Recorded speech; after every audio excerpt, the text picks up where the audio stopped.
All right, meeting recording. All right. So you guys should be seeing my desktop right now. Are you seeing my desktop right now? Do you see me and a desktop? Like, you do see 6 traits of writing, how to make the best, that thing? Yes. All right, cool.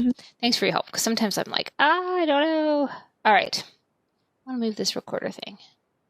How do I do that? No, this. Go away. Okay.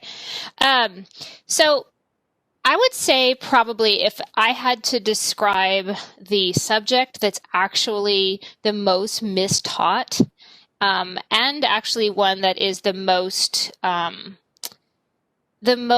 anguish creating for kids and for teachers, I would say it's writing. And, you know, some of that came about because we started writing for the test, right? So in 4th grade, kids get judged on their writing skills. We as teachers went, oh my gosh. And all of a sudden in 4th grade, they're responsible for writing. So they have the reading test, the math test, and the writing test. So what's happened for a lot of kids and for teachers is that kids don't do a lot of writing in schools until kids get to about 4th grade. And then all of a sudden, there's all this writing that's expectational for the kids and for the teachers, because most of what kids have done before is small sentence writing, paragraph writing, maybe some short, simple story writing. But all of a sudden, by 3rd and 4th grade, certainly by 4th grade, there's this stopgap that the nation has said, nope, by 4th grade, they should be able to do this in writing. They should be able to edit and revise, and they should be able to write their own piece. And so what's happened is that everything has been pushed into 4th grade and then again into 7th grade, but certainly by 4th grade. And it makes sense because if you think about it, in pre-K and kinder, we're sort of learning some of the letters and sounds that are associated with them. We learn how to write our name. We learn how to, evidently can't do 2 things at one time. I want to put me bigger. So sorry about this. I wanted to do this before, but now I'm all tiny. Am I little on your screen? Or am I giant? Okay.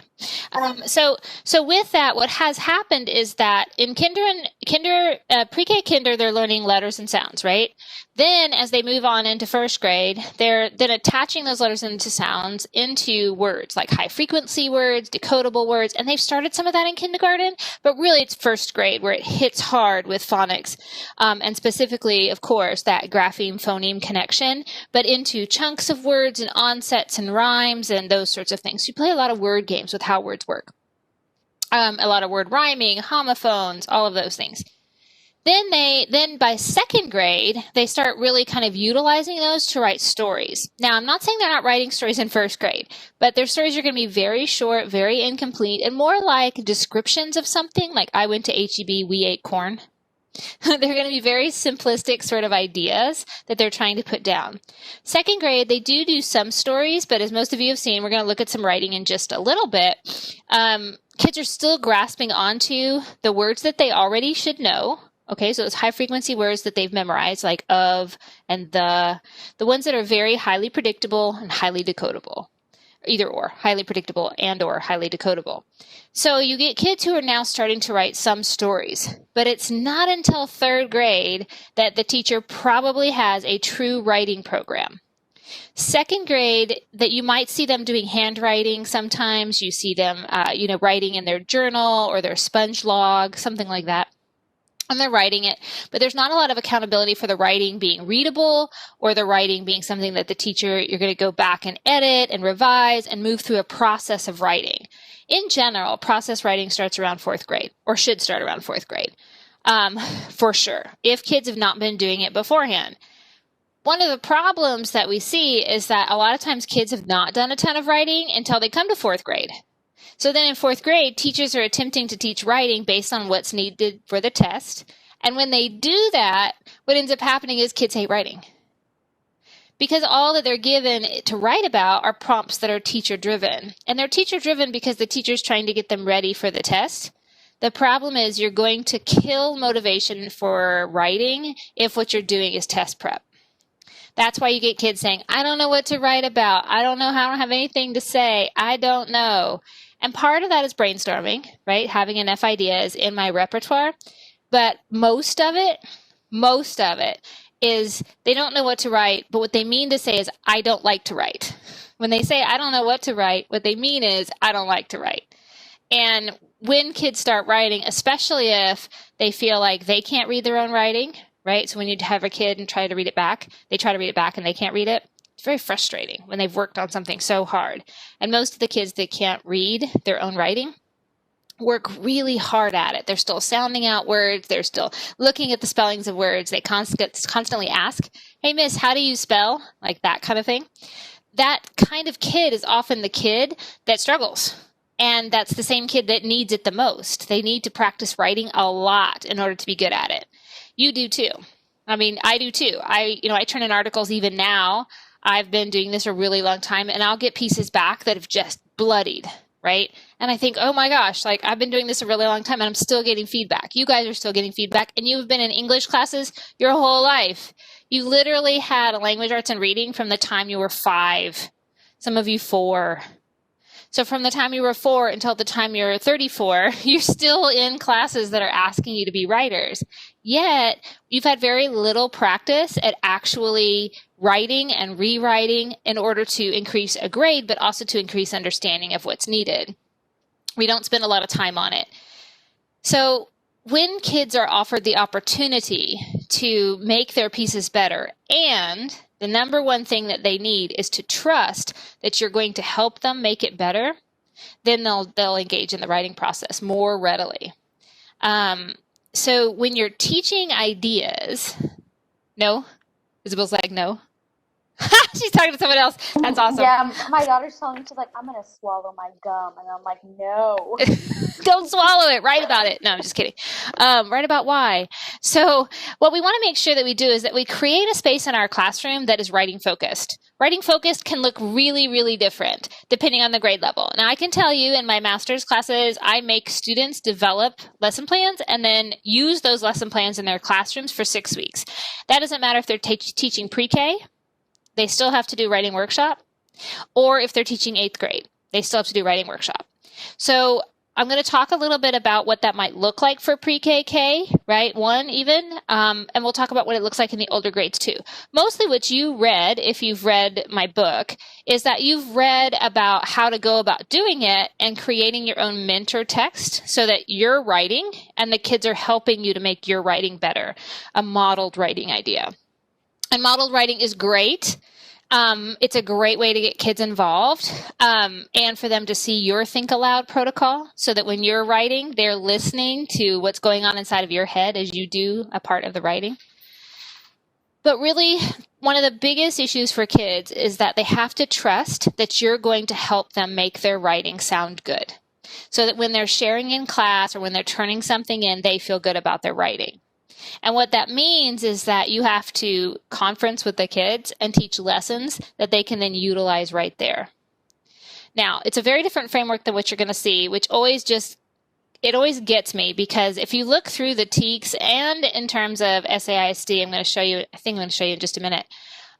It talks about writing workshop all throughout the TEKS. So this is what we expect for you to be doing, teaching writing.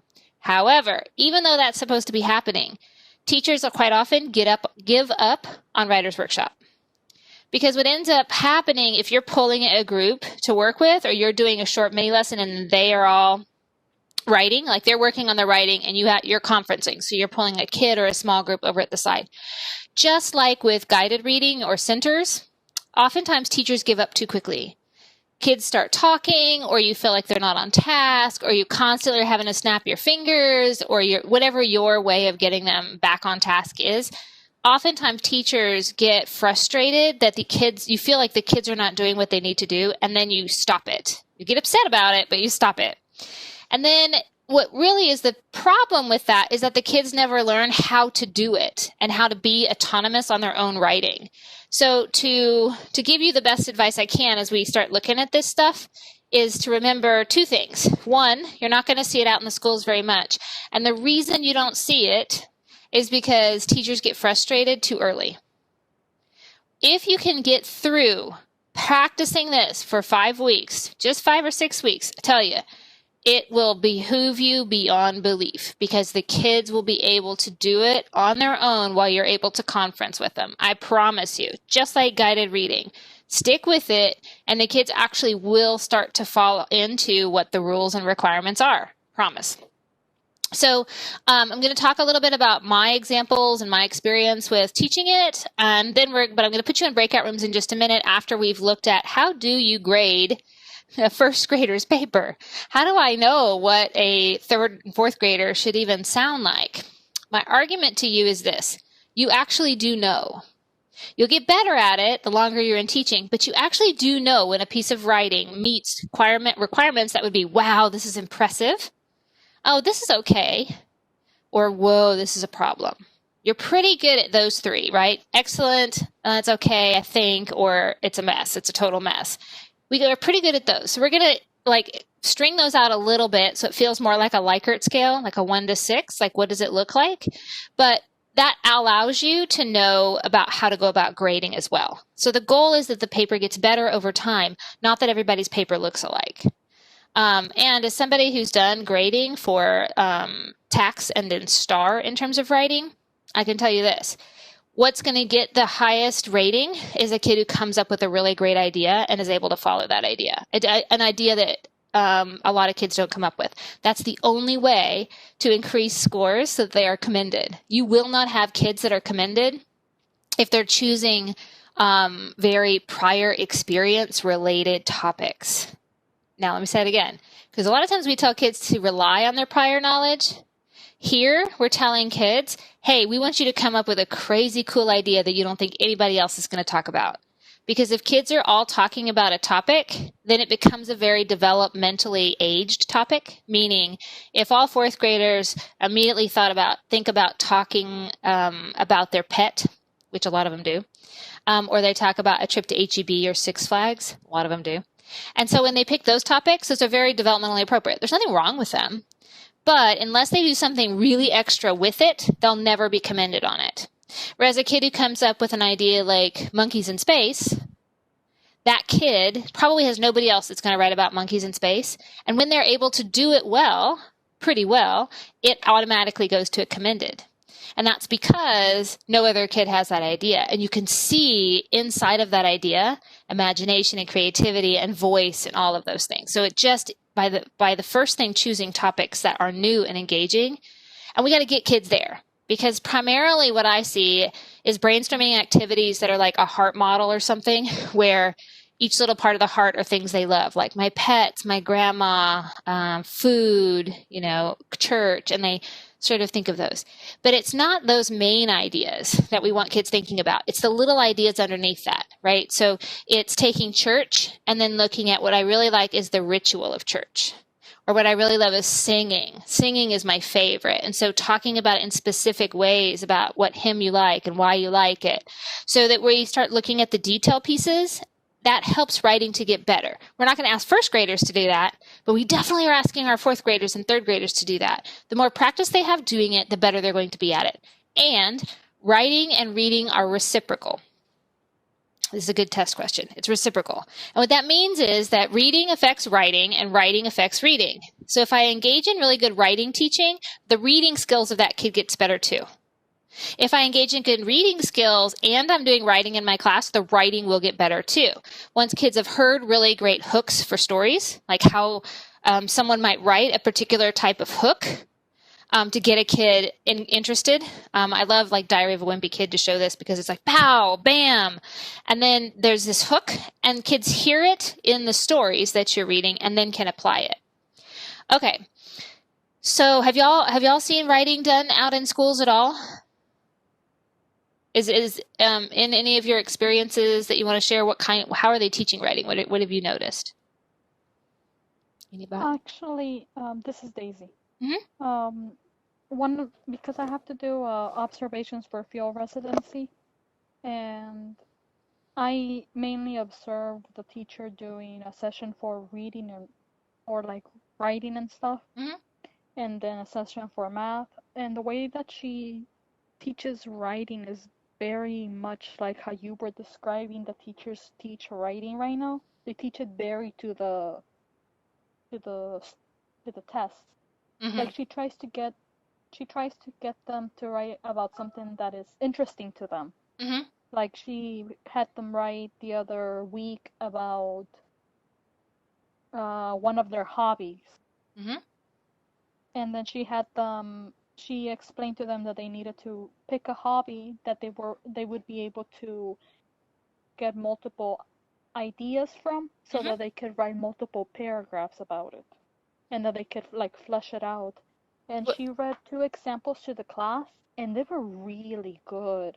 Like the little girl went into detail about, because she said that one of her hobbies was cooking, that she really loved cooking. And she actually went into detail about how to make pozole, and it was just like, wow, this is a fourth grader. Like, this is really good. And it was Yeah. just, it, I feel like they are teaching a lot of like to the test, but sometimes the way that the teachers are trying to make it something that the children will want to write about.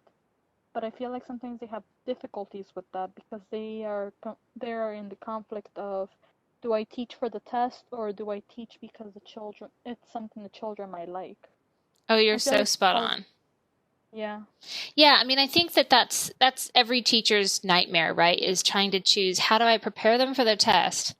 How do I make sure that that the test is not made for, especially our kids of color? The tests are not made. They're made particularly for white guys. And even though we try to make them more culturally appropriate, almost every entity will tell you that they're not.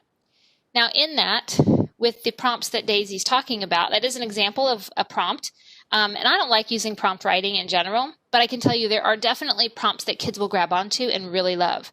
But in that, so the little girl who wrote about pozole totally grabbed onto that prompt. It made good sense to her. She knew what she wanted to write about, and it connected with her. I guarantee you a lot of other kids in the class, not so much. Your good writing kids will grab onto prompts and think they're fun. My advice to you is, if you are struggling a little bit with, like, how do I make sure that my kids are ready for the test, right? Because we don't want kids failing or not doing well on the test. So how do we make sure that they're ready for the test, and that I'm not teaching too much to the test, but I'm getting them ready for the test? I would say sometimes you might give prompts to kind of practice that they're quick writing. You know, how can you write about this in 26 lines, right? Like 26 lines to write about your favorite summer activity. So we want to give them that opportunity, but that's not a workshop. So unless the kids are really connecting to it and they choose that piece to be the piece that they work on in workshop, then otherwise it's just a piece of writing. And the kids should be doing pieces of writing that aren't graded, that they decide they don't want to work on. And that's okay, as long as they're practicing and have a piece of writing that they do plan on going all the way through the writing process with. So let's say they start one about cooking, pozole, and then as they get through it, they kind of have maybe 5 sentences on it and they tell you they're done. That could be that they're done, or it could be that they want to move into conferencing, so that you're helping them to elaborate on that story, to give more details and to add more to it. If the kid is like, no, I'm done, like I don't want to write on that anymore, then we do need to find something that they want to write about. And the brainstorming techniques that you learned probably when you took your writing class with, I don't know who you had, Dr. Knight maybe, or you did take a writing pedagogy class. You just don't remember. 3348, I think it was. And so the brainstorming piece is really important. And brainstorming should be happening periodically throughout the whole year. It has to be that they're adding to those lists, so that when they say, I don't know what to write about, you say, well, go grab your brainstorm list and take a look. Circle and cross through things that you no longer want to write about, or that you're really interested in writing about. And when kids have a really broad list of choices that they can choose from, they all of a sudden like it better. But I can tell you this. Kids often have not engaged in workshop methodology long enough to see the benefit of it. My dog is like, hey. Dr. Wilson. Yeah. That's what I was going to say. So the writing that I was seeing this year was in a second grade classroom. So it is very teacher-centered, because they are still learning how to read. So their writing is pretty terrible still for the most part. But I also feel like each step of the writing process isn't broken down enough. So they can sit there and have this list of, brainstorming and revising and editing. I just don't feel like it's broken down enough for them at this point to where they really understand what that means for the writing process. Yeah, so that's where the conference is so important. So here's the kind of the setup for this, and we're going to learn to grade it. But the setup is just exactly what you read in your book. You always want to introduce a topic. When you introduce that topic, that becomes a mini lesson. Okay, so if you're going to model writing, that is your mini lesson. Like you're just modeling writing and choosing something that you want to teach the kids. Maybe it's, I don't know, periods, maybe it's capital letters, maybe, you know, something like that. And you're doing it through writing. But your mini lesson piece is only 10 to 15 minutes long, and that's a long mini lesson. 15 minutes is a long mini lesson. So if you're gauging yourself for 15 minutes to teach a topic, right? And when I say topic, I mean for you guys a skill, a teak, right? You're going to teach them something that you see or that you know that most of the kids need, all right? So 75% of second graders are still going to need periods. They're still going to need capital letters, okay? Let's say 75% of them.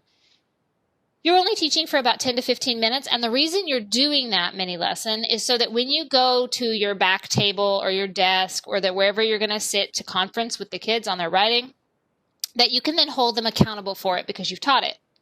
Things like capital letters and periods are going to move a lot faster in a mini lesson than, say, revising techniques, because revising techniques require you to teach all of these little things. Now remember, you only get 15 minutes, and that's so the other 20 minutes or so can be actual writing, where the kids are sitting and writing, and you're calling kids back so that when they come to see you, you might be reinforcing a skill, or you're sharing about the writing that they're doing. So they bring their writing with you, and they tell you what's going on for them, and you're going to help them. Now, when they sit down with you, the things you hold them accountable for in their writing are things that you've taught during the mini lesson or things that you think that around that grade level should already know how to do. Now, once you know that, that's what you're holding them accountable for. So when they come back to you, you're like, hey, Jenny, come here. Let's talk about your writing. Anybody else, what I like to have them do is they can sign up on the board for the next turn, right? So I'm going to meet with Jenny for no longer than 2 minutes. To give her what's next. Could be an elaborative strategy. It could be a question. It could be periods, like I do some of the periods for her, show her what it looks like in her writing, ask her to go back to her table and finish it. So I'm going to give her something to do based on what her writing needs, and I'm going to send her back. And then I'm going to pull the next kid back with me. Now, that's how I did it. I had a very good teacher friend, and she actually sat on a rolling stool. Like in the classroom, she had this bucket that had wheels on it and a seat, and she would kind of move up and down as kids were needing help, and that's how she ran it. So she actually sat next to the kid at their desk, working for about 2 minutes with the kid, and then would move to another kid that was on the list, right, who needed to show what they were doing, what they were writing. She felt like that helped her with behavior as well. For me, I had the kids come to the back of the room because I could still see the front of the room, and they were sort of separated so that others weren't watching who was getting all the help. All right, so about 2 minutes where they come and they ask a question of you, or they just feel like they don't know what to write or they're not sure what's next, then that's when they come to see you. Now, don't let them start a line. If they're not sure what to do on the piece and they're waiting to see you, I always say, go ahead and start something else. Go ahead and start a new writing piece while you're waiting. If you can't figure out something else to elaborate or add or something to work on that piece, start another piece of writing. We want them having multiple pieces of writing going and one piece that they're really focused on finishing. But they can have several pieces in their portfolio. If you give them a prompt on Monday and they work on that prompt because that's test ready, they're going to work on that. But then when they come into workshop, they're working on a story about Pozole and Grandmama and Auntie and all these, right? And they're writing about that. That's totally fine. They can still hold on to the story that you gave them, the initial story. They might go back to it.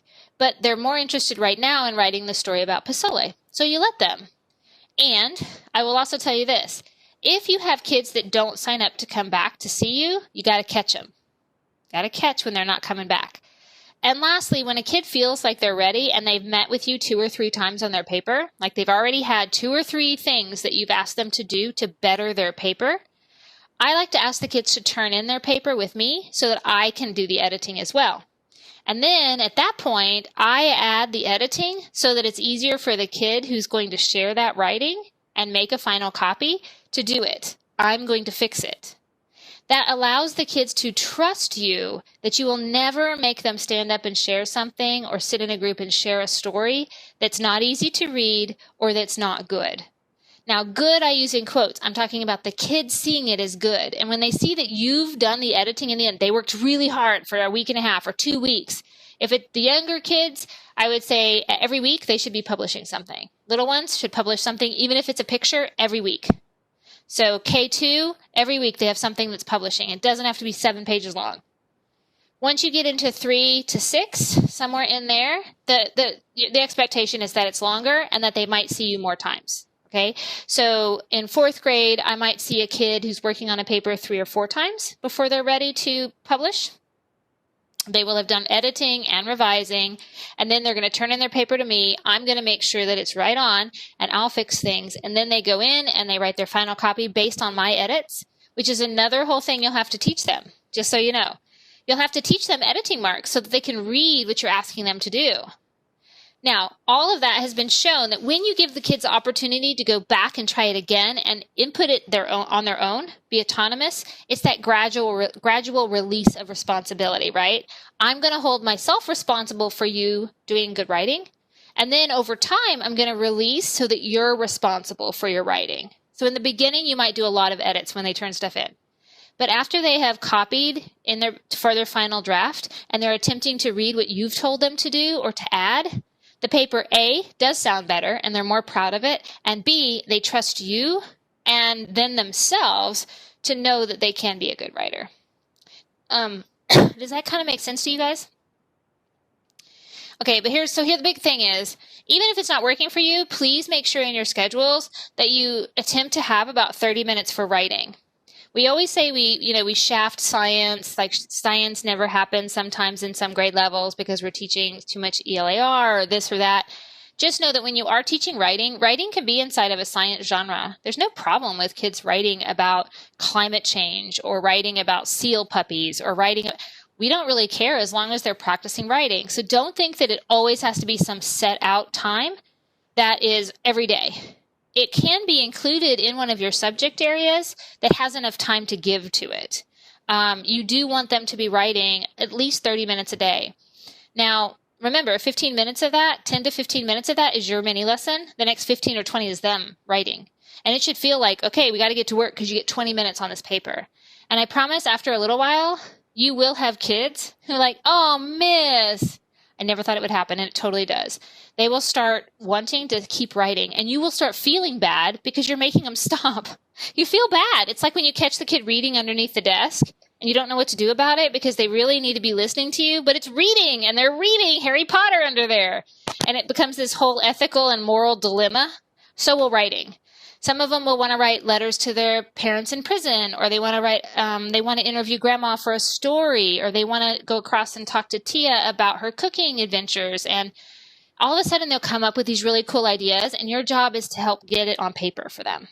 And if they trust that you're never going to let them fail, you're not going to let them fall down, they will see the paper get better. It might not be perfect, but it's going to be better.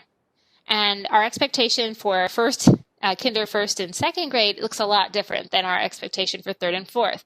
The saddest part of this is if we actually had first, second, and third grade teachers really using workshop, by the time kids came to us in fourth and fifth grade, they would know how to do workshop. So it wouldn't be a problem when I'm like, hey, Elaine, where are you right now? Okay, you're editing. All right, I'm going to see you in about 10 minutes, all right? And then we just call it and go. But because kids have never had the experience of being autonomous, we do so much teaching for them and at them as opposed to with them. This becomes, the first few times you run Writer's Workshop will be overwhelming with behavior, meaning that you spend a lot more time keeping them quiet and on task. And so it makes you feel like, oh, this is not working. But the truth is, it is, but you have to hold them accountable for it. Has joined the meeting. You have to hold them accountable. Sorry, I'm muting all you guys. So let's kind of get into it. And let's kind of get into it because I think there's two things that come up often. How do I get my kids to write, which we're sort of talking about? Good topics, that's the first thing. Time is the second thing. That's also going to get them to write. If you don't give them enough time to do anything, nobody gets into it. Think of it like playing a video game. So those of you that play video games, and I don't, so tell me if this metaphor is all off, but those of you that play video games, once you get into the game, like once you're sort of in it and you've been playing it a little while, you want to go play it. Like you get better at it and you start knowing how to collect things and like keep things and use the coins and use the bits and you la la la. The longer you're in it, the more obsessed with it in a way you become. Like you want it to be good and you want to play. So it's like, I'm going to go play. And when things go wrong, you're like, oh, but then you start it again because you know that feeling of the elation of having something well received, right? Like it's working. If you never get into it, like you can never get the little guy to jump across the river. And every time you come to the river, you just fall in the river and drown every time. And nobody helps you. You just keep falling in the river. Pretty soon you don't want to play. You don't want to play it anymore. Like that game's not for you. But if someone was to show you how to do it at the moment that you needed it, you're like, I need to know how to spell this, or I need to know how to put periods or quotes or something like that in there. And somebody swoops in and helps you to do that. All of a sudden you're like, oh, cool. And then you can keep going. Somebody shows you how to jump across the river with your little game man. And as your game man comes up to the river, the person's like, oh, you got to hit the button and then jump at the same time. Oh, okay. And I make it across the river. I keep going. I keep playing. So our goal as teachers is as they come up to something hard, that we're there to facilitate it with them, but we're not teaching at them. If you are absolutely exhausted at the end of your day, absolutely exhausted, you've been doing too much of the teaching. The kids have to be responsible as well. I see so many lessons, especially in writing, but in all the areas of English language arts. I see teachers dressed up as some of the costumes for the characters. I see wonderful things that the teachers are doing. They look really great, but it's the teacher doing all the work. Like, why are the kids not doing the work? Why are the kids not responsible for some of this? In general, our lessons that run, a long time, it's because that's how we were taught, and so that's how we do it, is how we were taught. So it's not that us at the university are lying to you. We're not lying to you saying this is how you should be doing it, and I know you're not seeing it, but this is how you should be doing it. We're not lying. And your state even says, hey, the colleges know how to do it. Let's send all teachers to college. That's why I say college, it's interesting because college is often seen as like extra. Like, oh, well, if all it took was a scripted curriculum for you to teach, you wouldn't need to have a college degree. If I could just give you a curriculum and you could just read it, say, now students, we will open our science books. Now, some of us were taught that way. And we fall into being taught the way we were taught, not the way we're supposed to teach. But your state is going to sound really confusing. And that's because they'll say on one hand, yes, do writer's workshop. And then on the second hand, they're going to say, but prepare them for the test, and the test is the most important thing. Now, you're going to have to decide yourself how you want to sit with that. Because what is true is that you will constantly be told over and over again, worry about the test, worry about the test. And when you start doing things like this and the other teachers in your cadre are not doing this, it's going to be even harder because they're going to be like, you shouldn't be doing this. I've been teaching for 20 years. It doesn't work. It doesn't work. Maybe not for them, but it's a time in the beginning for you to try this, especially because you have the excuse, right? So you try it and you're struggling with it and you try it. And then when the principal or somebody says something to you about it, you say, well, it's in all the books. It's in the TEKS. It is something I should be doing. I was wondering, instead of like getting rid of it, if you could come in and give me some feedback on it, how to handle the behavior. Because I'm brand new, it's like the time you're learning. So use it to your advantage. It's okay to say, well, this is what I learned. This is what I'm trying to do. And I need to find somebody to help me do it. Our goal is that kids become model citizens, good citizens who participate and are able to have jobs that take care of them and their families. And it's a strange thing. After you've been teaching a while, you will have kids who send you wedding invitations or Facebook requests or all these things. And they do that when you create a space inside of them that connects with them. So you have to do that. And I promise you, in general, it's not going to be the prompts that you write. But if a kid can't come up with anything and you don't have time in that moment to do it, give them a topic. Have them go back to their topic list, their brainstorm list, and pull some things off, all right? And that way they can get started. Do y'all have any questions just about that before we get into how to go grade these things? I know you had a whole class on writing, most of you. and have gone through the writing process, probably with your own writing. So if you did it with your own writing and you felt like, it's hard to do this, you kind of know where kids are too. We often don't like to go back and read what we wrote. The time we have to revise and reread, a lot of what I see with us as adults is we go and we look for any red squiggles or blue squiggles and we fix those, but we don't really rewrite that much text. All right. So I have a question regarding brainstorming. Yeah. I'm not sure if it was in this book or in another class that I learned that brainstorming is very helpful for bilingual students or English. 100%.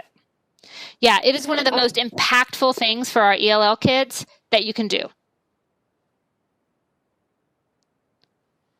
To do as like teachers in order to support that Time. specifically for Yeah, so time is the first thing. The second thing you can do for kids is give an ELL kid, especially if they're in your general ed class, like they've moved out of bilingual, or even if they're in a bilingual class, is to give them a bilingual dictionary.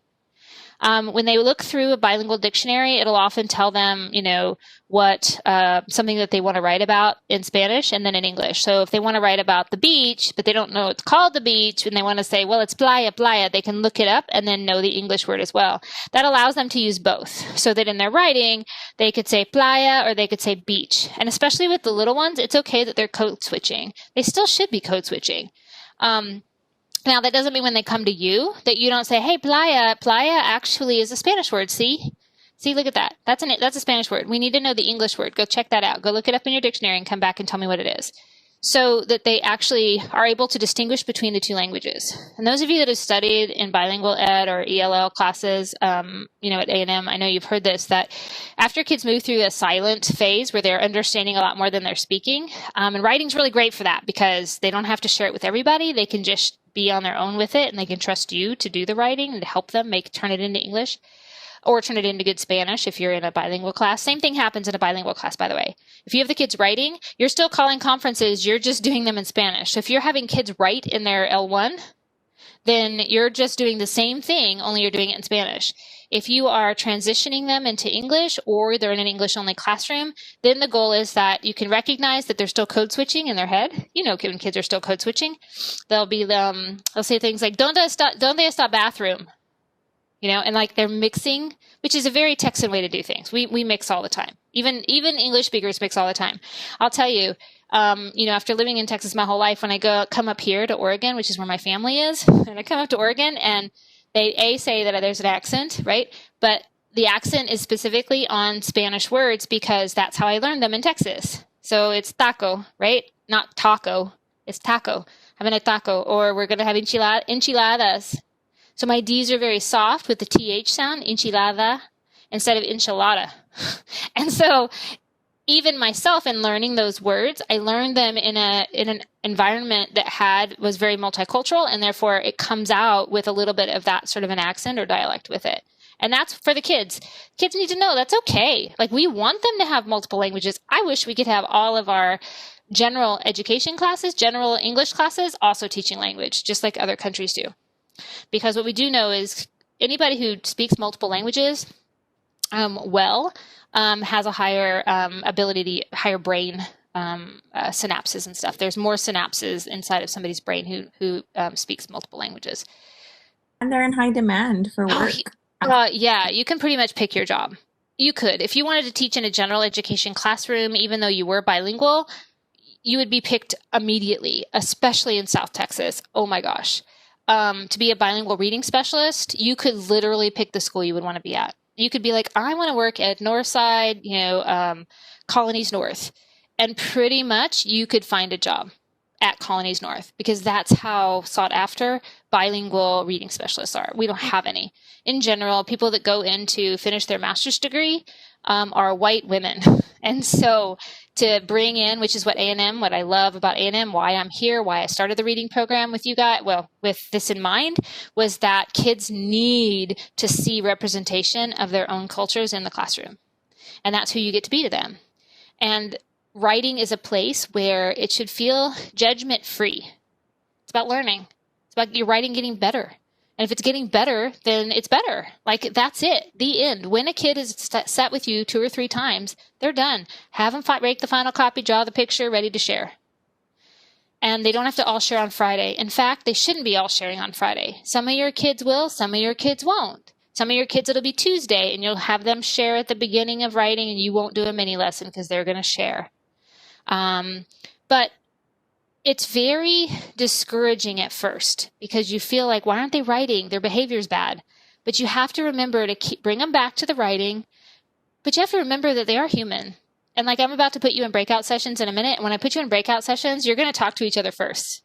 Like, hey, you know, like, how are you? What's going on? Hey, did you take your certification test yet? Right? Like, that's just the human thing. That's just the human way of doing things. It's not that these little kids are not human. They're human. They're going to talk about Minecraft and games and things like this. And you're like, hey, writing, guys, writing. And that'll take a lot of that first. Writing, guys, writing. And then you'll have kids that come up to you and you're like, sit down. Go put your name on the list. Sit down. At first, you'll have to do that a lot. If you can get past the 6-week mark, I guarantee you it'll work. And if it doesn't work, you call me. You find me. You know I'm still at A&M, and you hold me accountable for what I'm telling you and say, hey, listen, Wilson, this is not working. I've tried this, this, and this.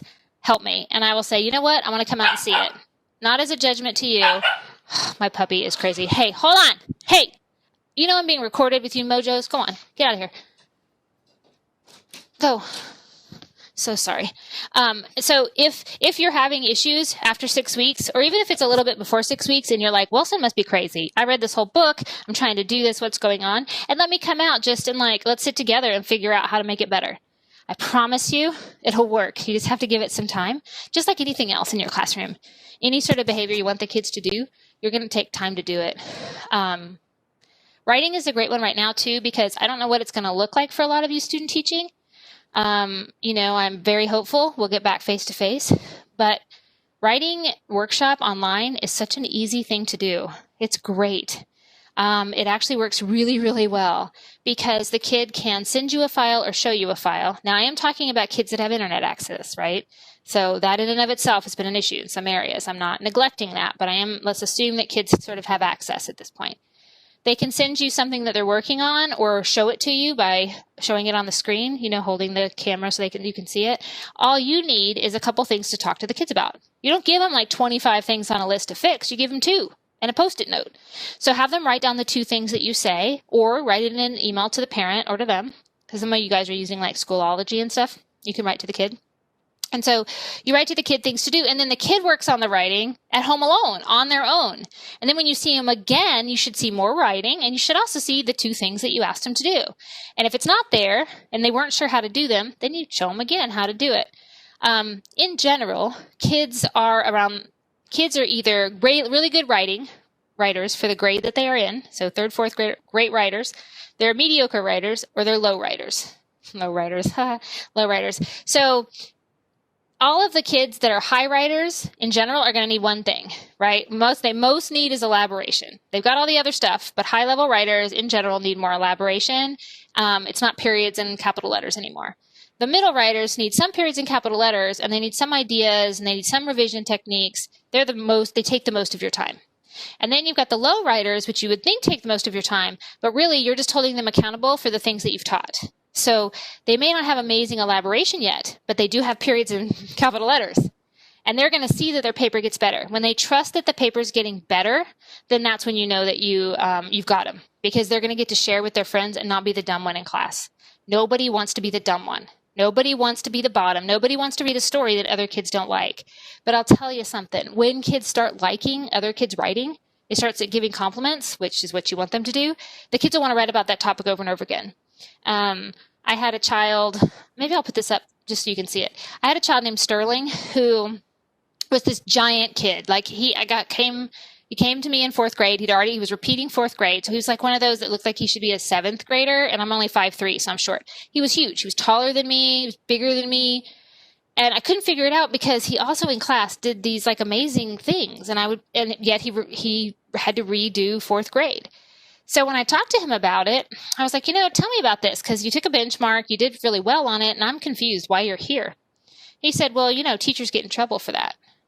I was like, what? He was like, well, if we do bad on the test, teachers get in trouble. Yeah. He says, yeah. So I did a Christmas tree on mine. So I failed the test last year. And so, I just drew a picture on my writing sample and stuff. So I had to repeat. I was like, well, where's your teacher? He goes, oh, I think she left and went to another school. I said, and where are you? He goes, I'm still in 4th grade. And I was like, yeah, so who really won that? He was like, well, not me, right? And I say that because he was one of my best writers, the kid that drew the Christmas trees. He would write, and he came up with these 2 characters. It was Amazing Grace and Savage Sterling, which was his name. And so they were these duo like Bonnie and Clyde, and they would do like bank heists and horse rides and all this stuff. And so every other week, my students in his class would want to hear the next adventures of Amazing Grace and Savage Sterling, I think it was. And they'd be like, what do they do next? Like they would ask him for it. So much so that one time he came to the back during a session where I was going to work with him and a couple of other kids that needed a particular skill. Because it can be one-on-one, but if you know that multiple kids need a skill again, bring 3 or 4 back to the back and teach it again. So anyway, he had come back and he said, how do I have the kids not like my writing? I'm like, what? He goes, I'm tired of writing about, Savage Sterling and, the capers and the different adventures. And I was like, well, you need to tell them. Like, it's showing what a good writer you are. They want to hear what you have to say. And that's what you want. You want the kids in the class to really fill up the bucket of the kid talking so that when they say something that they liked, like, I really liked your introduction. That's cool. It doesn't really say a lot to you, but it does to the kid. And, they don't get enough true positive feedback related specifically to work that they've done. Not like, I really like how Jenny's sitting quietly, but instead, whoa, like I liked your hook, or I really liked how you transitioned there because it threw me back into foreshadowing or something like that. And it just gives them a little bit of a lift that a lot of our kids need. And it also lets them be autonomous a little bit. Like they need some time where you're not whack, whack, whack, like in Charlie Brown at them. And so if you're pulling a small group back and they're working, yes, you might be reminding them they're working on their drafting, but it is something that they become autonomous at doing. And it's not you standing up there and you doing your writing and you doing everything while the kids just sit there. You'll find that the kids will do better on worksheets that you give them to practice the skills. So let's say we teach periods in capital letters, right? And they're doing it in their writing. But we never do a worksheet on it. But then when I give them a worksheet to do on it, they'll be able to do it. Promise. Hands up. I swear. I swear they will. If they're doing it in their own writing, it has more meaning for them than doing it on a worksheet. And so what'll happen, they might make 100 on the worksheet, right? Before you've done it, if you're not doing writing in your class, you teach about periods and commas and whatever, they do the worksheet about it, and you're like, hey, Jenny knows how to do this. She made 100 on the worksheet. But then 2 weeks later, you give her a test, and that has those same things on it, and you're like, I don't understand why you didn't get these right. You got them right 2 weeks ago.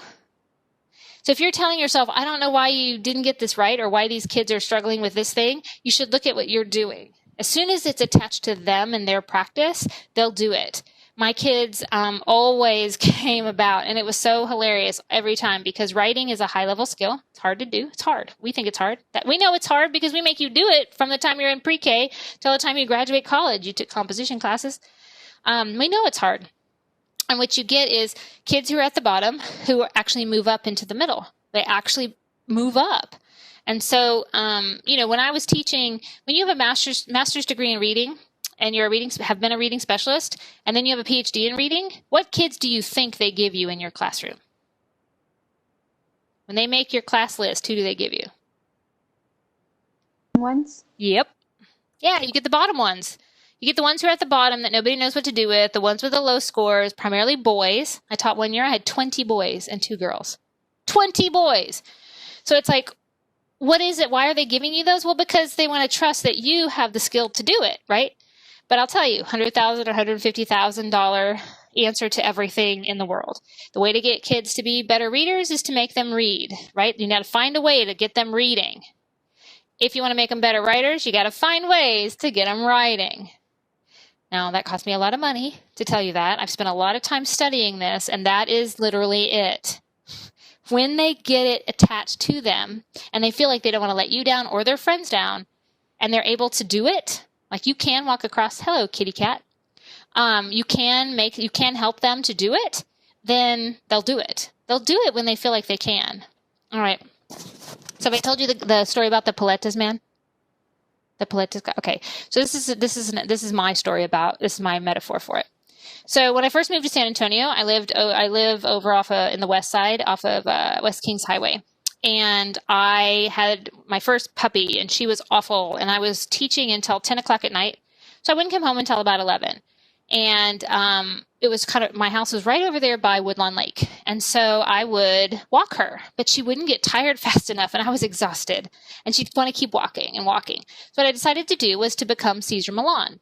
And so if you know Caesar Milan, he's the dog whisperer, and he rides like street skates, and he'll have like 20 dogs in front of him, and he'll just run them, and he's on skates so they can run. So I thought, that's what I'm going to do. I used to be a speed skater when I was young. I'm gonna do this. So I got some speed skates off of Facebook or Craigslist at the time, I think it was. And I practiced. And I practiced with my grandpa's walker, like on the street. And so people would be sitting out, because my neighborhood, they sit out on their porches, and they're like, gringuita, da, da, da, right? And then so they would laugh. They'd think it was so funny. So I got pretty good, and I was like, okay, I'm cool. So we did it, the dog and I, and she would go around trash cans and all this stuff, and I would skate in the streets, and she would run along the sidewalk. And it was pretty awesome until this one day. I was maybe 8 o'clock or 9 o'clock at night, and I had my headphones on. I'm jamming, going around the corner, and the little Paletta guy, he's riding on his little bicycle going ding, ding, ding, and I didn't hear him because I had my headphones on. So I turned the corner, and he turns the corner, and I hit him like Cirque du Soleil, man. I hit him 2 wrists like this, dropped the dog. In my mind, I flipped over backwards, maybe did some sort of somersaults, I'm not sure, landed on my back, both my wrists broken, all right? And, of course, the dog ran off, right? And the Paletta guy has bent his wheel, and the little whole bicycle thing is over on its side, and I have to help him pick it up. Luckily, he wasn't hurt, but that's because I hit I actually hit the refrigeration part, but he, fell over, and I tell him to come back to my house with me, and I give him some money, I hand him $100. I'm so sorry. His bike wheel was all messed up, but he could still walk it. And I took off those speed skates. They were, and I threw them on my porch, and they stayed on my porch for 2 years. Because I wouldn't do it again. I'm not good enough at it. I tried to get better at it, and I'm just not good. And when you get kids who often are in special ed, you get kids who are low, who've been identified as dyslexic, you can have 2- and 3-year-olds telling you they're not good at something. Kindergartners will tell you, I can't draw. I'm like, you're 5. You can't give up now. I don't know how to read. I get that all the time. I would pull out a first grader, and they'd say, I don't know how to read. Really? Because you're in first grade. I think there are things you know. So let's find out what you do know. Because they'll come up with these huge, value-laden ideas about themselves that then become who they are. If you've decided that if you're not a good artist, you decided now you're not a good artist, you decided that actually in 2nd grade. You weren't a good artist. And then from then on, it just became a part of your identity. You decided you were good with kids, that became a part of your identity until now you're ready to be a teacher. And being good with kids should be something that a teacher has. So yeah, it makes sense that would be the progression. And I'm good with kids. I was a good babysitter. I always worked with kids. I worked in a daycare. Or now I've had my own kids, and I realize how important teachers are, and now I want to be a teacher. Those sorts of things are okay. So with kids, we want to get them writing. That's the first thing. Brainstorming a lot in English and Spanish, stories that they've heard before. I love to read and to use poems because they're short. I like to use poems, especially poems by, my favorite author of poems is Jack Prelutsky. Jack Prelutsky's poems are funny. So you know that kids have comprehension because they laugh. If they don't laugh, they're not comprehending because he's always something funny. So they look forward to it. I like poems to show writing. I also I'm going to grab a book that's behind me. Hold on just a second. I know it is here. Let's see. I thought it would be easy to find because I have all of my, where is it? Hold on, I don't see it. And I know I have it. Well, I could show you something like this. I tried to pull out all of the books that I use. So these are books that I use, but I can't find the one that I'm thinking of here, which is Rocket. It's about Rocket reads a story. Rocket writes a story. So if you're looking for a great book, Rocket writes a story. It's actually the example I use. I used with you guys on something. Okay, so I'll often show, pick a book like this, which this one is about letter writing. And so he writes letters back and forth. sort of in the same venue as Cows That Type, kind of, only a little bit more difficult. It's definitely a book that you probably will need to read to the kids, but it's funny. And so you read a couple pages, and then you might ask them something about dogs or something about, like, how do you know if the dog's happy? And so using books as a way to teach a mini lesson, totally the best way to go. And I'll find Rocket Reads a Story in just a second. All right. So what I'm going to do in a minute is I'm going to put you in breakout rooms where you and somebody that's in there with you can help to move through how we go about grading writing. Because if we have kids working on all these different assignments with all of these different ways that they can go about it, and some are short and some are long, and some get you every week they're publishing, and some are publishing every 2 weeks, depending on how difficult their writing is, and the higher kids take longer and all of that. That can mean that you're sort of in writing workshop a long time. Let me share my screen with you. And in that, if that's happening, how do I do grades? What teachers often do is that they end up not feeling like they can't grade writer's workshop. You can. You can. And it doesn't have to be graded on, is the kid listening and is the kid not listening? Or is the kid being quiet and writing versus is the kid being loud and not writing? Like, you can actually grade their writing. And we want to use the same writing framework to grade so that kids can see their writing getting better over time. Okay, if I'm doing something over and over and over again, it's never getting better, I don't want to do it anymore. It's insane. So they need to see themselves getting better. And the best way to do that is to use the 6 traits writing. It's my favorite. It's many, many people's favorites. If you read Nancy Atwell, who's the creator of Writer's Workshop in and of itself as a theoretical framework, she also uses this. So there's 6 major traits, and I'm going to move through these traits really fast, faster than lightning, because we're running out of time, and I want to make sure you get a little bit of time to work in your group on a couple of these. Okay, so there's 6 main traits. The first trait is voice. Voice is probably the one that's the hardest to teach in a way, but it's the easiest to recognize. You recognize if a kid has developed voice in their writing if you develop an emotion when you're reading it. So you know that a kid has developed voice when you yourself or other kids in the class have a feeling when they're reading it. So there's a connection. So if you feel sad, you're like, oh, that's the saddest story. Or you laugh, like, that's so funny. Or you can just tell something about the kid. That's voice. So if you have a kid who says, well, my grandma looked at me and went, heck no, and put that in quotes, and it made you kind of laugh inside, that's voice. So the voice is something that is difficult to teach. You usually do it through showing lots of examples of voice. It's difficult to teach because we have to use examples in order to know of what voice is, and then that we're creating an emotion. Okay, fear for your scary story people who like to make up myths and legends, and the kids pushing the bus over the railroad tracks, and el cucuy, things like that when they find something they want to write about. So if you're fear, happiness, or joy, or laughter, sadness, crying, that's voice. This voice is how kids get commended. This one here is the number one way. It's not their spelling, it's not their stories, it's their voice. And voice can be seen in the topic they choose as well, like Space Monkeys versus HEB. Okay, so in order to have voice, what you're trying to do is to express your thoughts so clear that somebody else can laugh about it or that they can cry about it. It's that little personal touch. I'm going to show you what it looks like in just a minute. Okay. Another way to have voice is to sort of show mood, mood in your story when you set it up. All of these things have to do with voice. Tone. It can be an attitude sort of something. So when we know we're hearing Trump and he's talking about the election, his tone is going to indicate what comes next. Doesn't even matter what comes out of his mouth. The tone starts to indicate what's going to happen. Whereas if you talk to your church chaplain or priest about something, he's going to have a particular tone as well. And if you talk to your kid about something, they're going to have a tone as well. Okay? So that's one way.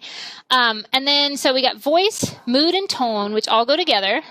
And usually these are the types of emotions that you can express in writing. I like to show kids this because if they're not showing me anything that connects to the writing, like they're doing that writing that's very sequential. I went to HEB, I ate corn, corn is good. We went to Six Flags, Six Flags is fun, and it's very short sentences. I try to show them that I don't feel anything about it. Like, what was surprising at HEB? What was lonely? What was something make you ecstatic or happy or joyful? And using these emotions, especially because, guys, kids struggle to know how they feel. That's why we have those emotions charts in the beginning, is to use more detailed emotion to understand what's happening inside of them. So it's not just sad. It's like, what's making you sad? Okay, so I'm going to move on through. We're not going to watch that. Let me see. All right. Second one, word choice. The choices that the kids use make a big difference. Now, something that teachers seem to forget. On the STAR test, kids are not graded on spelling. If the kid can spell a word phonetically regularly, it does not count against them. Let me say that again. If the kid can spell the word phonetically regularly, it doesn't count against them. Now, that means that kids should choose hard words. I used to call them wow words. The wow words. The words that a lot of kids don't genuinely use in their speech. They don't hear very often. Those are the wow words, the big words. So if a kid takes a word like, instead of saying he sat down, that the kid said the kid wants to say he gracefully, and the kid doesn't know how to spell it. And so the kid spells it like this, gracefully. Okay? So phonetically, it works. They do not lose any points for that spelling. They actually gain points if they do that 3 times. If they choose hard words, even if they're spelled wrong, but they choose words that are above their grade level in their writing, they will therefore increase this area and increase their score. So it is better for them to not be afraid of spelling everything right. So if you end up in a classroom or your own classroom and the kids want to raise their hand and ask you, Miss, how do you spell? How do you spell? What you want to tell them to do is to try to spell it out the best that they can. And then when they meet with you, you can look at the word. I used to teach my kids that if they don't know how to spell something, spell it the best they can and then circle the word. The circling of the word tells me that you know that the word's not spelled right. So even as an adult now, sometimes you know that you didn't spell that word right and you're hoping and praying that spell check catches it. You're hoping and praying that spell check catches it because you don't know how to spell it. You hope you're close enough. And that's what we want for kids. We want kids to be able to use what they know about phonics in order to sound out words, but to also not be afraid. So that they're using words like gracefully instead of words like fast or slow. Let's see. Another one is kids like to use the word beautiful all the time. It was beautiful. And so I try to have them come up with words that might mean beautiful, but aren't beautiful, right? Because if they're using beautiful, well, that's what every 4th grader is going to use. What are you going to use? And so I'd have kids that come up with a better word for beautiful. They might say shockingly amazing, right? Something that a kid would say. And they'll do shockingly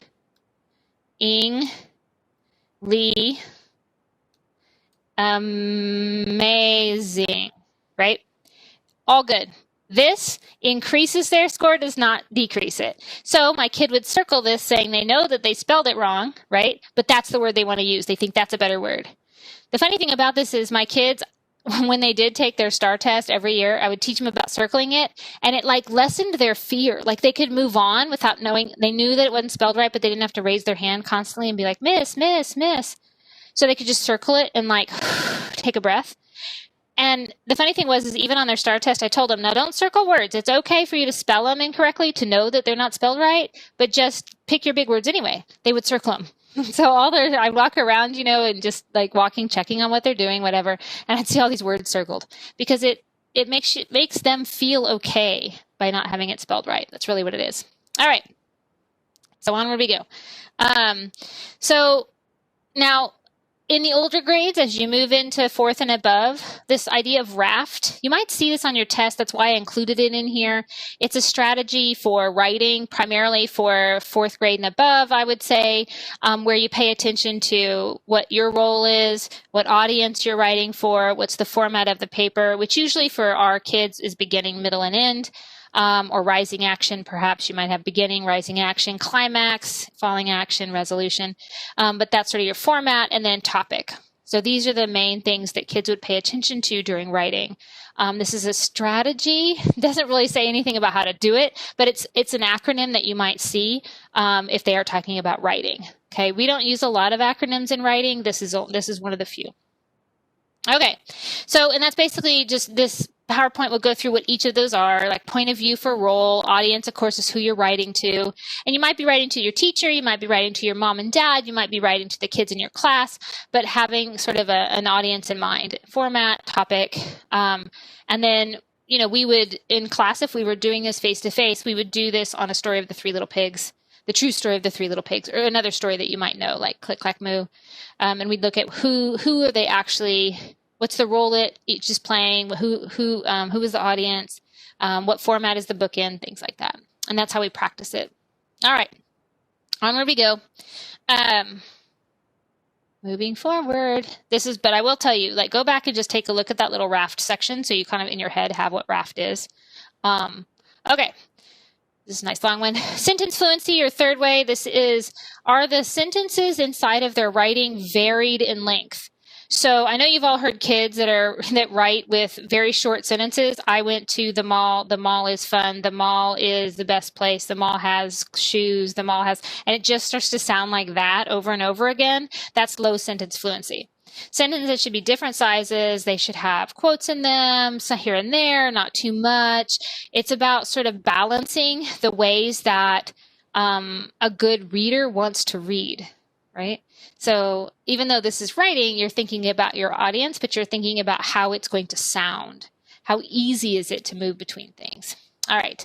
Higher level sentence fluency is going to be that the sentences are longer.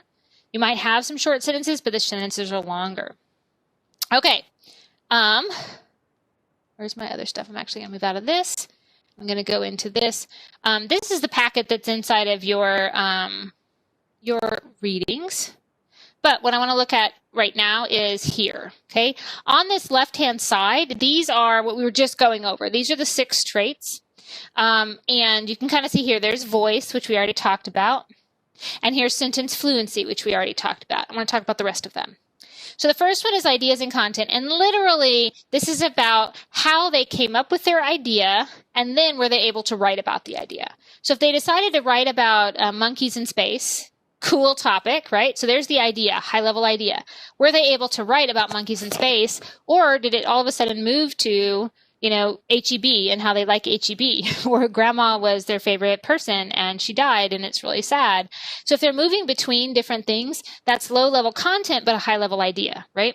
So we want to make sure that we're paying attention to the content as it relates to the idea. So there's 2 parts to this one. One is a very cool idea. That's what makes it exemplary or strong. The second is that idea somewhat focused, meaning that the kids talk about that idea in their writing. It's not how good the writing is. It's not any of that. It's just, are they staying on topic when they write? And it's relevant to the topic that they picked. If they're writing about space monkeys, it needs to be about space monkeys.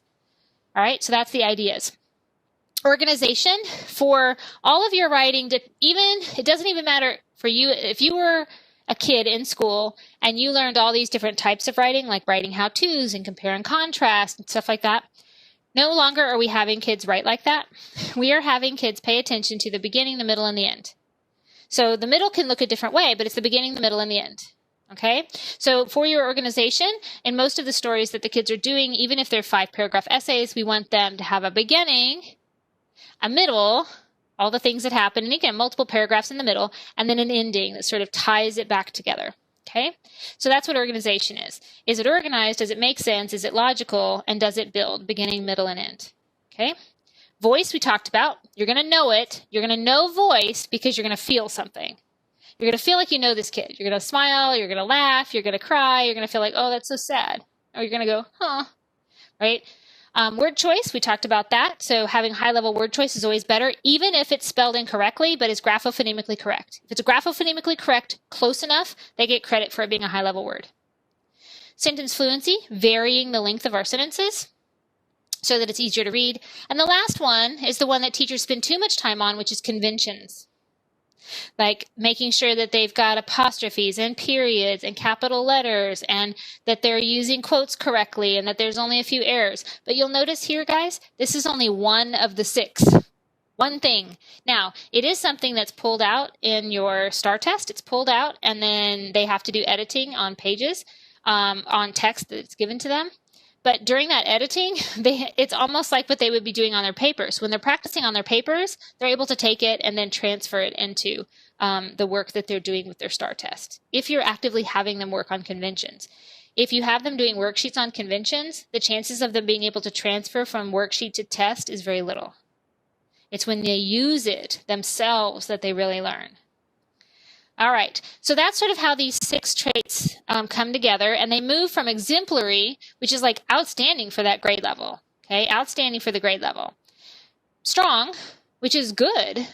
It's good. It's definitely good.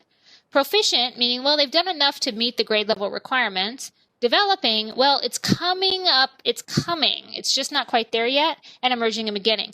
What you should kind of see here is like a bell curve. So if you imagined a bell curve coming up right here. Oh, it's not going to let me do it. Coming up right here, where proficient and developing are our middle, and then coming down like this, right? Most kids are going to fall here because our goal is proficient. But then we've got 2 standard deviations up here. So these would be like just a few. These is going to be just a few, and most of our kids will land here. Okay, now I want to look at a couple writings. I know I'm running out of time with you guys, but I want to show you kind of through this couple things. For those of you that want to work with littles or little kids, this is an old worksheet or an old handout. I used it. I still use it. I must say, I still use it. You can type it up again. If you do, please send me it because I haven't taken the time to redo it. But I used to use it with my parents of my kiddos when they were learning to write.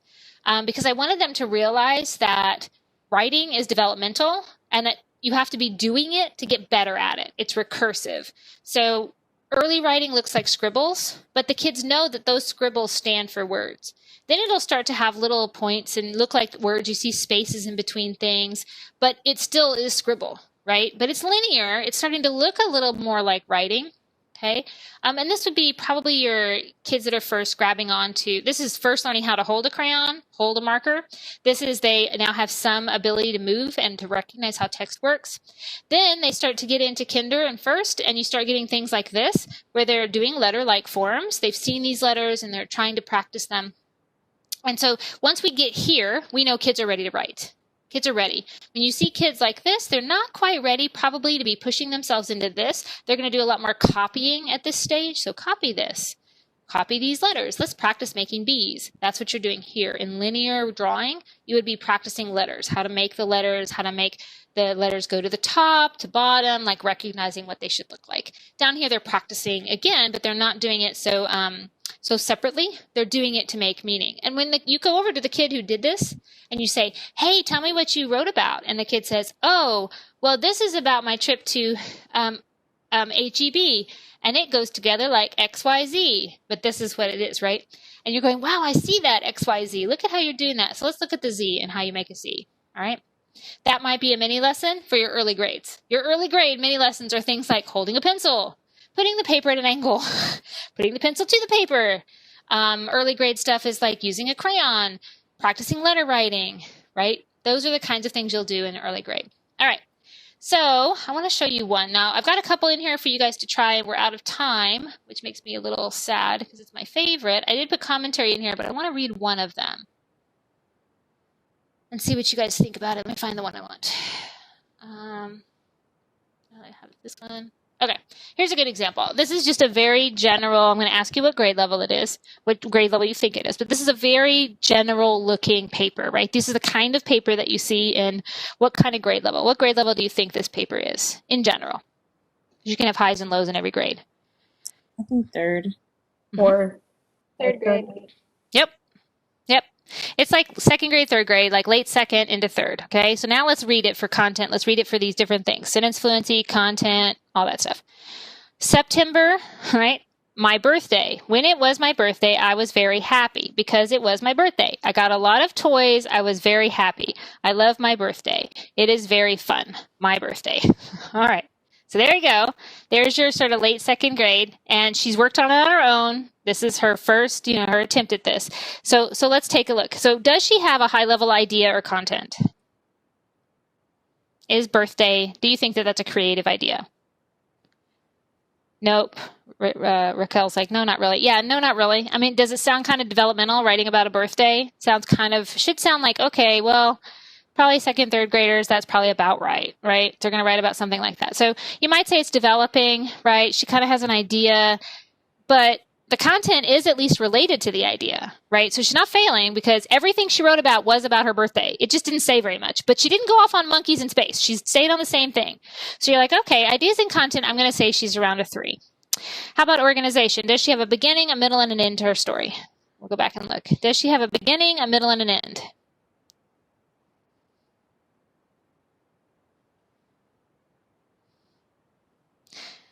Kinda. You should kind of be going kinda. She sort of starts with, I had a birthday, and then her middle section is, I got a lot of toys, and then her ending is, yeah, it was a really fun birthday. I love my birthday. Like, it kind of does, and that kind of is an okay thing to have, even as a grader, to be like, well, it's certainly not a beginning, a middle, and an end, but it kind of works. So if you read in here, you can see attempts at it. Attempts at organization may be a list of events, beginning and ending are not developed. That sounds like her. Now we can look over here at one below and say, hey, is this a better match? A lack of structure, disorganized, hard to follow, missing weak intro and conclusion. But was hers hard to follow? Not really. It didn't say much, but it wasn't hard to follow. You can see that she's sort of, I like my birthday, it got a lot of stuff, I love my birthday. So I'm going to say she's developing here too. Her voice. Was there anything in here that made you want to cry or laugh or feel anything much at all? You should be, if you're going, then you probably didn't feel anything. If you have to work on it, you didn't feel much. So we're like, okay, her voice is not really there, which means she's probably down in here where it's flat and stiff. It still sounds like an early writer.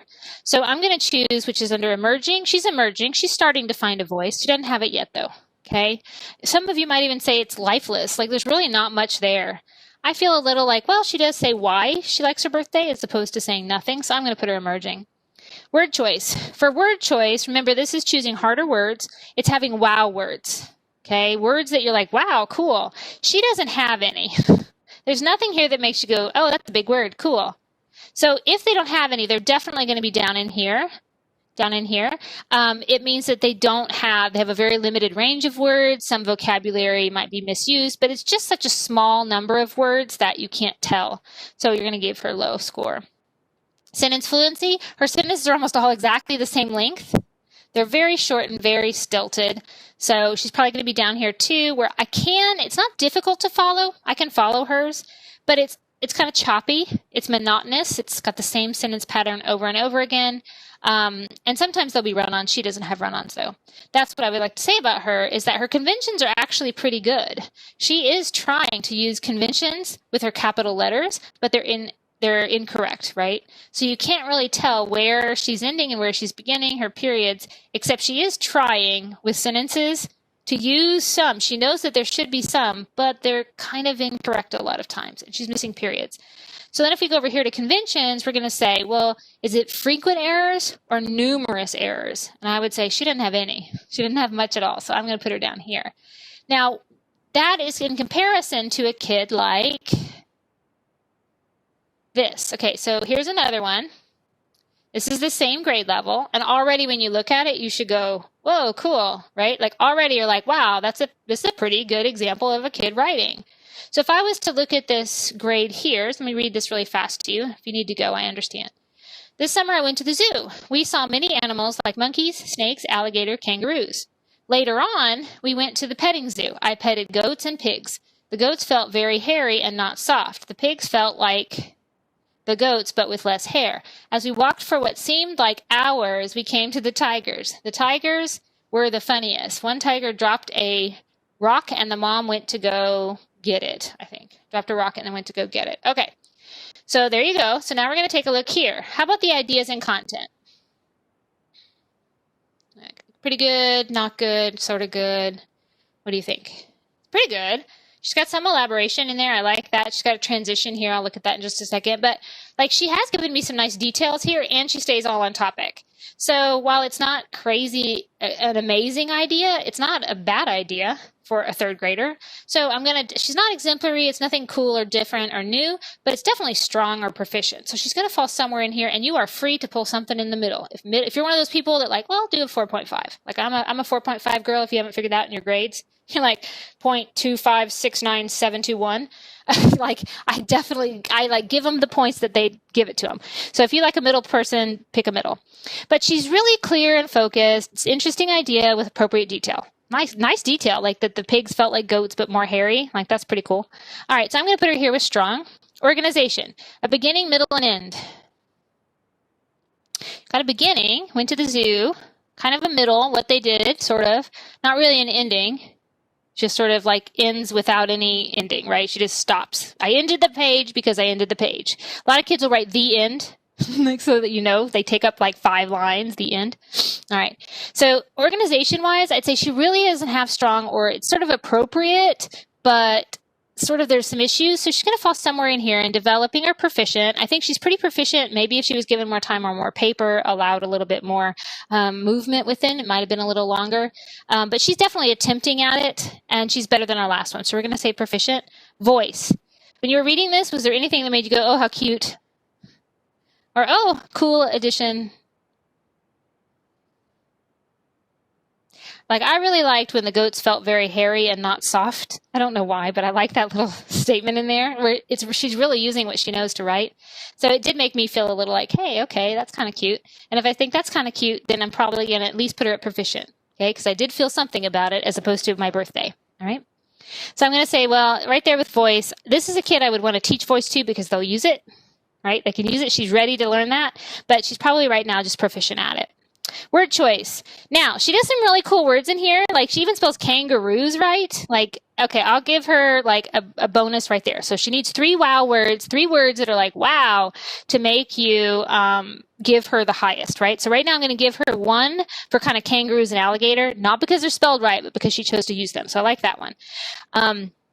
As I look down here, I don't see any big words that make me think, wow, you know, like, hey, the kid's using this. Like, sometimes you'll get kids who use words like meander or her thoughtfulness, things like that. So she's got 1 kind of pretty good word, but not so many other ones. So she doesn't have enough to make it up here at the top, but she does have enough to make her at least proficient, if not somewhere in this strong. Generally in control, language is functional and appropriate. Descriptions may be overdone at times.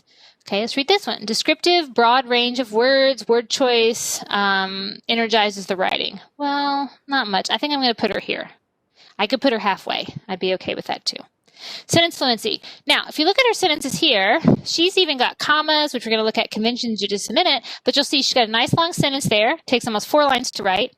She's got a short sentence here. She doesn't put the period, but she might have. It might be right there. But short sentence here, another short sentence, little bit short sentence, longer sentence here, short sentence. Okay, she's got some variation in there. It made me kind of feel like she does. So sentence fluency is definitely going to be at least passing, which is our middle. Lacks some variety, but it's in control, right? You could even say here. She's got some easy flow and rhythm, but I'm probably going to put her here. Conventions. How is her control of conventions? Well, she does really well, guys. She's got periods, capital letters, quotes. She even has a transition with a comma. Somebody has taught her well. That's what I look at this. If I was grading this, I'd go, some teacher has really taught her well. She knows when to use the capital letters, and she's going to the top of the lines.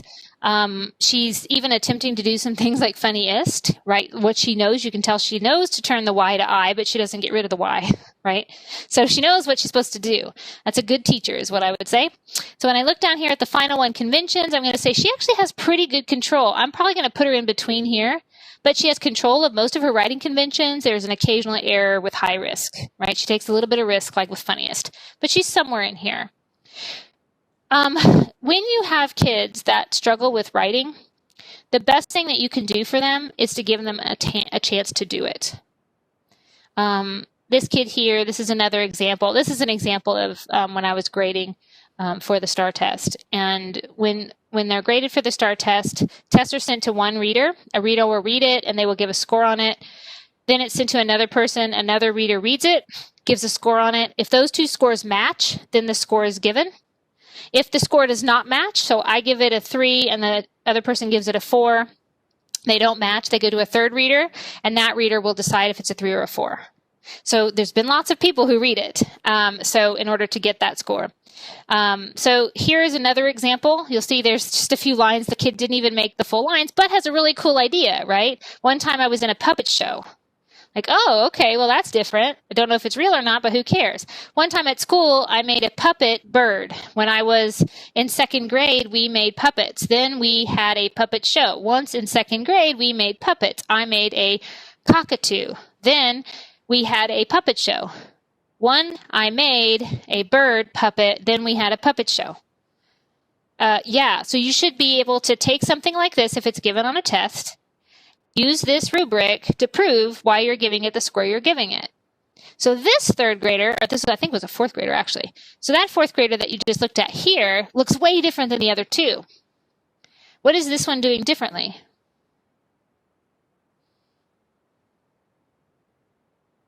You should be thinking things like lots of repetition, the same sentences over and over again, so the fluency is a mess, there's no periods, there's no capital letters, it's really difficult for the reader to read. So while the topic is sort of interesting, and he has one wow word, the cockatoo, if you catch cockatoo down here, that is a wow word. Spelled incorrectly, but a nice wow word. The kid needs 3. In order to be exemplary, he needs 3 wow words, all right?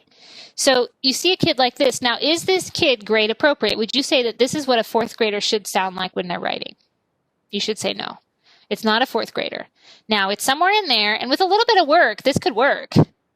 But this kid isn't a fourth grade writer yet. Okay, they're not there yet.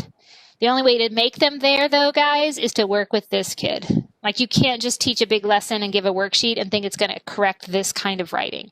That's why Writer's Workshop is so important, because it gives kids the most differentiation that you'll ever get. And if you're principal or anybody, you hear that word differentiation, you're like, how do I differentiate? This is it, guys. This is how you do it. If there's a small group that needs the same thing, then you call them forward and they can work on periods with you. Not everybody needs them, so you call the small group. If it's just one person, you call one person and you work on the writing with them, send them back. You should be able to see about 4 to 5 people. Any questions, guys?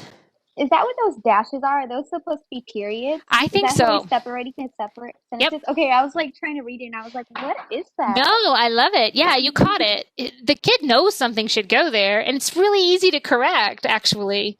And if the kid reread it, if you could get the kid to reread, he would recognize that he wrote the same thing multiple times.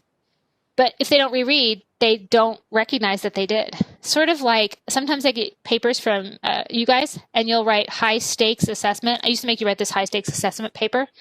You'll write high stakes, and instead of spelling stakes, S-T-A-K-E-S, it's spelled S-T-E-A-K-S, right? Like steaks that you would eat. And it's not because you don't know the difference. It's just because you didn't reread it, and the spelling check didn't pick it up, because steaks is a real word, right? So I can tell if you didn't reread it because the wrong steaks are there. And it's not because you're an idiot. It's because you wrote it, and it corrected it into that, and then you never reread it to catch that they used the wrong kind of steaks. We hate rereading our papers. I do too. All right, here's another example for you to try. You can see this kid's doing a really nice job trying to separate out his paragraphs by using big spaces. But you can also see sort of a nice intro here. Sweating, I walked into the gym. I was at a AAA baseball tryouts. All the kids looked older than me. There I saw a few of my friends from soccer, making me feel a bit better, right? Like you all of a sudden sweating. I started warming up while my dad was signing me in. I heard the sweet sound of the bat's crack as the ball hit it. I wondered how well I'd do. Like totally feeling a little bit of like apprehension or like movement and if you feel that, that's where you know there's some voice. Okay, that's how you know. I wanted to put there's one I have, I'll put up an example that I have. I don't think it's in this particular set. I'm going to show you. It's one that I'll put up just for you guys to see. I'll just stick it inside of something and let you guys go see it. But it makes you laugh. Like you'll actually laugh out loud. Like it's really funny. And because it's really funny, even though it's sort of a mess, the kid has really good voice. He sounds like a stand-up comedian. Do y'all have any questions for me? Just real quickly on writing. And the second thing is, should I spend another day on writing or should we move on to something else? I feel like writing is so broad because there's so many steps. It's hard to say if, like, maybe I need to reflect a little bit. Yeah, Does that make sense? Like I just rolled through it at the speed of light. Yeah. So would it be good to do some more grading and some more look at the way to set up your classroom? Would that be helpful to you guys? And we'll drop another topic.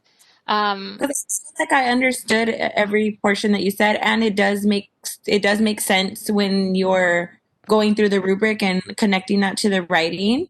But like you said, we haven't seen a ton of like kids writing. You know, Yeah. most of us haven't seen that.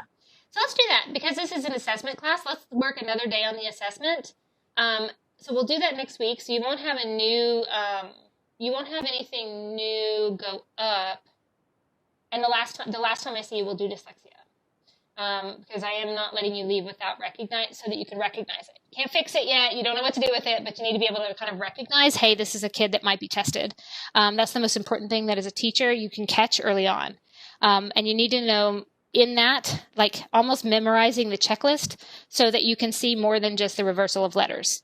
Because that's one indicator and kids need 10 indicators. So it's one way that we indicate it, but it's not the only way. And I want you guys to go out into a school and be able to be clear that you're reading scientists and that you can be sure that you don't look stupid when you go to tell somebody that you think this kid needs to be tested.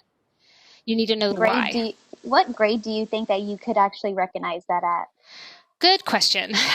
Your districts will say second grade was when they start testing them. And the reason they say that is because a lot of the things that make a dyslexic kid dyslexic, all kids do when they're learning.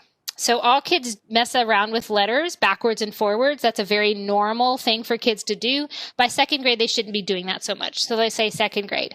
I will say you can see indicators of kids doing this as early as kinder and first, depending on the programs that they're in. So if they're in a good program that requires writing and work with words, in a kindergarten setting, you'll start to see it. And by first grade, when they're coming into actually writing words and decoding words, you can probably pick up pretty readily. And even if you might not say this kid needs to be tested because they're still a little kid, you can then have in their folder and even talk to the principal or the reading specialist, like, this is what you're seeing in this kid. What can you do to help it? So even though they're not diagnosed yet, I would say you can see it by first grade for sure. And I will tell you, when I show you the checklist that I want you to kind of memorize or have it out for the test kind of a thing, and you know what the definition is, you can start excluding some of the things that you know aren't true. So dyslexia has a definition by exclusion. And what that means is you have to exclude certain things before you would test for dyslexia. So I have to exclude that the kid needs glasses. Because sometimes the kids need glasses, but they have not really been tested well for their eyesight, meaning that they go into the library and they stand and wait their turn, and then they are supposed to answer, what are the letters and what are the letters and what do they see? And a lot of kids will listen to the kids before them and then just repeat it, or they're still working on letters and sounds. So in kindergarten, they can't really do it very well. So it's not really letters, but they have to do like thumb this way, thumb up, thumb down, and this way, whatever. And so they'll watch each other. And so if the first person does okay, by the time it gets to the 20th person, they've kind of have it memorized. So we don't see a lot of kids come into glasses until second and third grade. The reason you don't see kids in glasses, unless there was something developmental that happened when they were born or real little, it's because they aren't reading yet. So you don't know that they have massive eye problems. So the first thing you got to do is check to see that they've gone to CHIP and that they understand that they can get free eyesight testing, or they can start at the nurse. In the nurse by themselves. First, you're going to test eyes. You're going to test ears. You're going to see that are they understanding and hearing all the sounds. I can tell you that almost half of kids that would come for diagnosis with me needed glasses. Half of the number of kids needed glasses. That once they got glasses and worked through the glasses, they become much more of a regular old reader, not a low level reader. It's hard. It's like those of us that wear glasses now, without them, we're like. And it just becomes problematic. And as soon as it opens up, I've had kids come in and say, Miss Wilson, guess what? Did you know that an A has a middle line? Yeah, I did. That's cool. Cool that you found it. Because whatever their perception was, they couldn't see that middle line, or it always moved. And I've had kids say things like, did you know leaves have lines on them? Because they just weren't able to see it. So you got to test. So we're going to look through how to exclude all of these things so that you don't look not that you would look dumb, but that you're asking for something that they don't need, right? Because you don't want the reading specialist to think, oh, well, Miss Olivate, she's always sending somebody down here thinking they're dyslexic. You don't want that either. You want to know that when you send the kid down there, that it has a really good chance of being true. Or at least you have indicators to say, this is why I'm sending them. You could tell me I'm crazy, but this is why. as opposed to I just have switching a letters. Yeah. I have a question. My brother, when he was younger, I think it was in kinder, his teacher told my mom, like, I think your child might be dyslexic because of, like, he understands the content, but when it comes to, like, individual work, he has a lot of trouble with, like, the letters and the numbers, especially, like, the B's, the capital B's with the eights. He would always get them confused in how to write them. So what she did was, like, she told the principal and, like, the people, like, that she thought that maybe my brother had dyslexia, but since he was so young, quote unquote young, like, they couldn't do anything. So the teacher, like, went ahead and told my mom, like, take your child to, like, the doctor to, like, double check, because maybe he understands, like, he's getting good grades and stuff, but it's just that some things, like, especially in writing, he's having trouble with it. So, like, as a teacher, can we do that, or would we have to do? Yeah, Like, I mean, the first thing to say is, like, hey, let's make sure this kid gets an eye test. But yeah, if the kid is only having trouble in writing, particularly where they're messing around, like their numbers are catchy and B's and D's and nines and P's and all that are still weird, it usually has to do with the kid not having enough opportunity to do it. Yeah. It means that they need more writing. And then, yeah, my mom ended up taking him to the doctor, and it turned out that he needed to have speech therapy too, because he needed, like, tubes in his ears.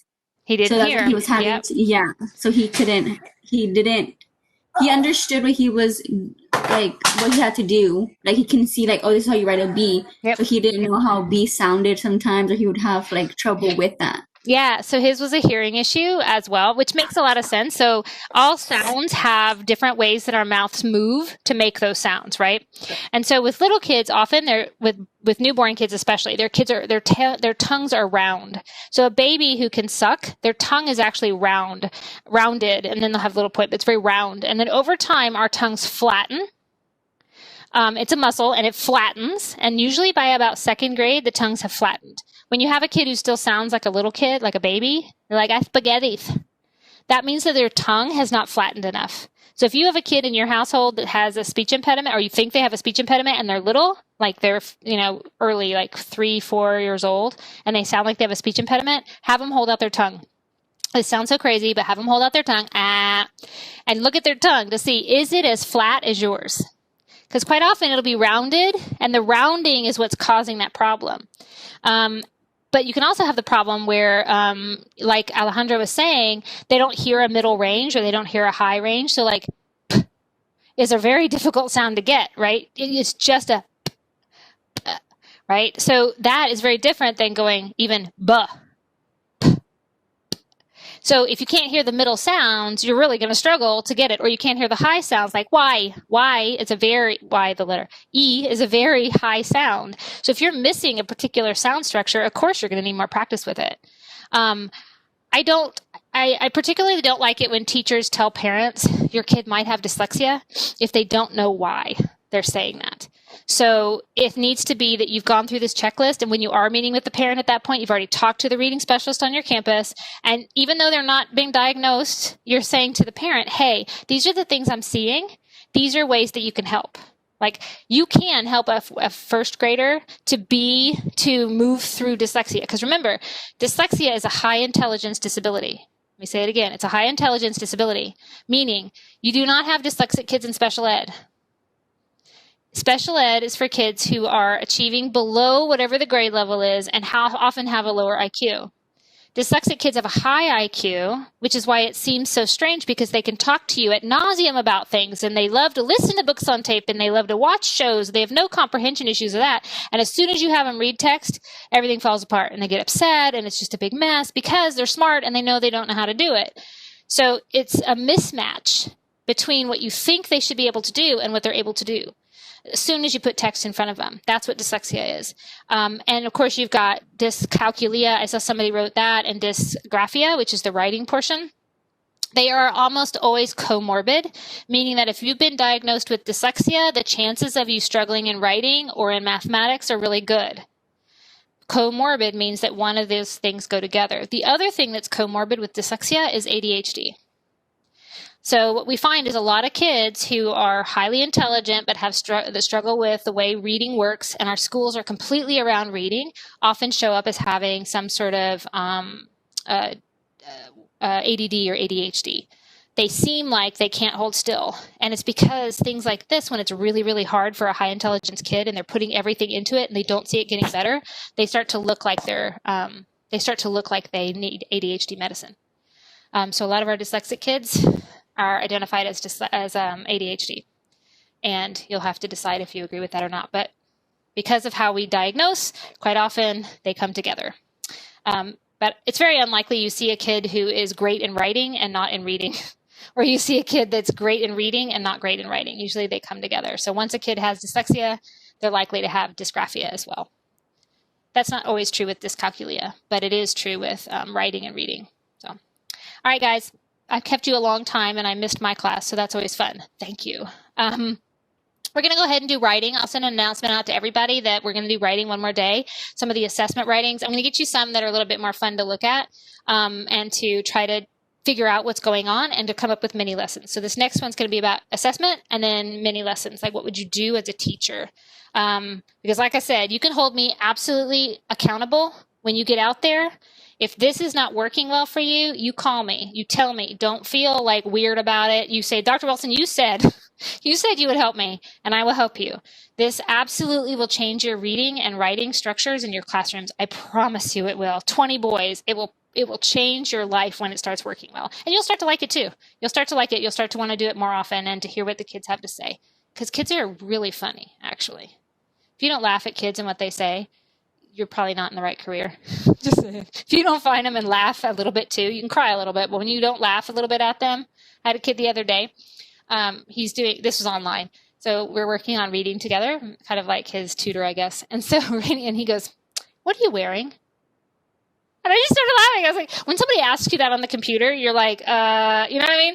Like I said, well, I'm wearing a sweatshirt. He was like, "Did you wear that to work today?" My mother wears her sweatshirts to work, but she used to look nice when she went to work. And I thought it was so funny because he wanted to know, "What are you wearing? What are you wearing, Miss Wilson?" Like, so if you can't laugh at some of the things that kid says, this is not going to be the right career for you because it's going to make you cry. But if you can laugh too, at least you know that you're making a difference and that kids are connecting with you. All right, guys, I'll let you go. We'll do another day on writing, so don't worry about it. There won't be anything else. I might put one reading activity, one reading piece up because I had one I really want to share with you. So I'm going to share one thing for reading, but I'm not going to ask you to do anything other than read it and then come to class. Cool? All right. Just to clarify, we're working on our writer's workshop, but nothing's actually due this Sunday, correct? Nope. Nothing is actually due. Nothing is due. You're just working on your workshop. Yep. Okay, You got it. See you later, guys. Bye. Bye. Thank you. Bye. Have You're a good so night. welcome.